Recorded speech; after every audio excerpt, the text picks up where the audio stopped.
နေရာဒေသတည်တည်မှာတန်တန်ကဆွေမျိုးတွေအားလုံးပဲမင်္ဂလာပါရှင်ကျမကတော့ဆ iam ငွေကြပြီဖြစ်ပါရဲ့နော်ကဲခုဆိုလို့ရှိရင်2025ဆယ်လပိုင်းတလစာအတွက်ရာဟုသားသမီးတွေရဲ့တလစာကံကြမ္မာကိုခံမှန်းအကြံပြုပေးမှာဖြစ်ပါရဲ့နော်ဒီလိုအကြံပြုပေးတဲ့နေရာမှာကျမကတော့အချက်5ချက်နဲ့အကြံပြုပေးမှာဖြစ်ပါရဲ့နော်ကျမကတော့ကျမရေကိုဦးစားပေးတဲ့သူဆိုတော့နံပါတ်1ကျမရေနံပါတ်2အခြေရေးနဲ့အိမ်အောင်ရေးနံပါတ်3စီးပွားရေးနဲ့ငွေကြေးကိစ္စနံပါတ်4ပညာရေးနံပါတ်5ခီးသွန်းလာခြင်းတို့ဖြစ်ပါရဲ့နော်ကဲဟုတ်ပြီအဲ့ဒီတော့ကျမ်းမာရေးအကြောင်းလေးကိုအရင်ပြောကြရအောင်နော်ကျမ်းမာရေးနဲ့ပတ်သက်လို့ရှိရင်တော့ရာဟုသားသမီးတွေဟာကျမ်းမာရေးနဲ့ပတ်သက်လို့ရှိရင်တော့လက်ကိုဂယူးဆိုင်ရမယ်နော်မှန်လို့ရာဟုတယောက်ကအဲ့လိုလက်ဖြစ်ထားလို့မှန်လို့ဒါတိုက်ဆိုင်လို့နော်ရာဟုသားသမီးတွေကလက်နဲ့ပတ်သက်တာတွေခယူးဆိုင်ရမယ်နော်လက်ကအကျောတွင်သွားတာအကျောလဲသွားတာလေးပေါ့နော်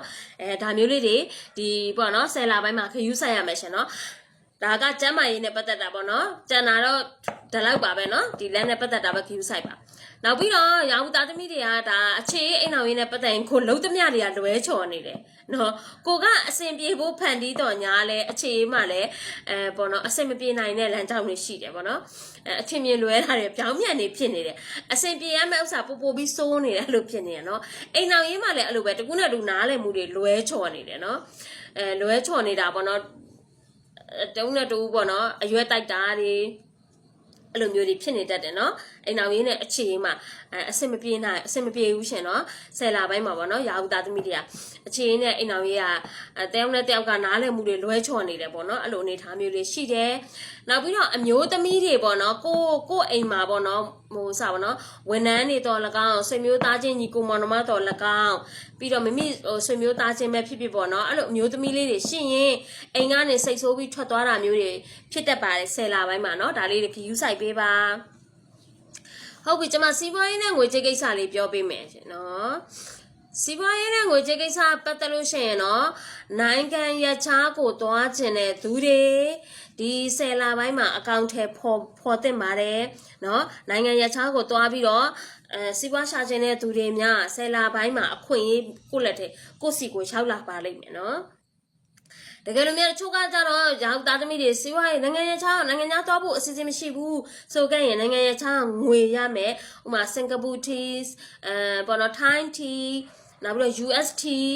နော်ဒါဒီလို tea မျိုးလေးတွေထိုးသင့်ပါတယ်လို့နော်ဒီလိုအကြံဉာဏ်ပေးပါတယ်ရှင်နော်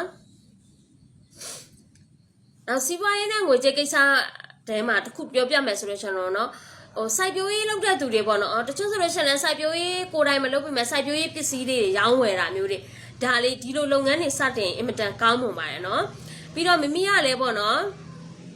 မိမိရဲ့စိတ်နှလုံးသားကလည်းကျင်နာတနာတတ်တဲ့သူဖြစ်တဲ့အတွက်ဒီဆယ်လပိုင်းမှာတော့လုပ်ရင်စီးပွားရေးကတော့အောင်မြင်မဲ့အဆင်ပြေ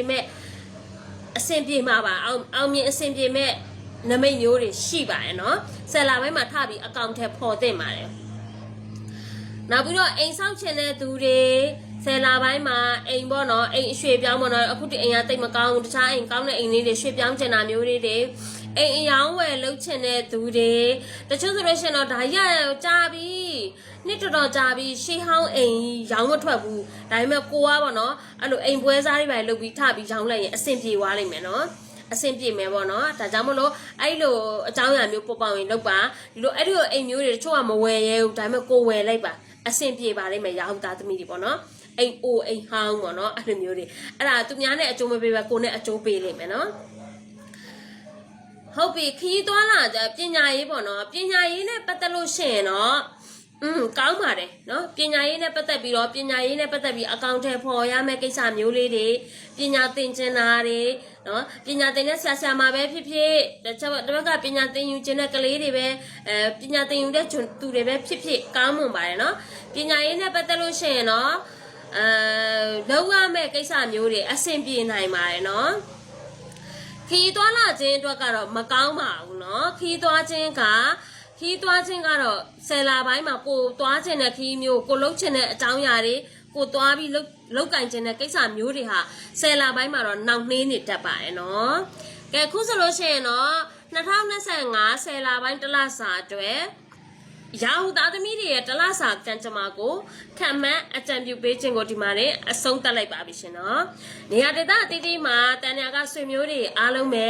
စိတ်ချမ်းသာခန္ဓာကြီးကျမ်းမာတောကအပူမီတွေကင်းဝေးပြီးတော့ကောင်းသောလူရဆန္ဒတွေပြည့်ဝကြစေဖို့ဆုတောင်းမေတ္တာပို့တာပေးလိုက်ပါတယ်ရှင်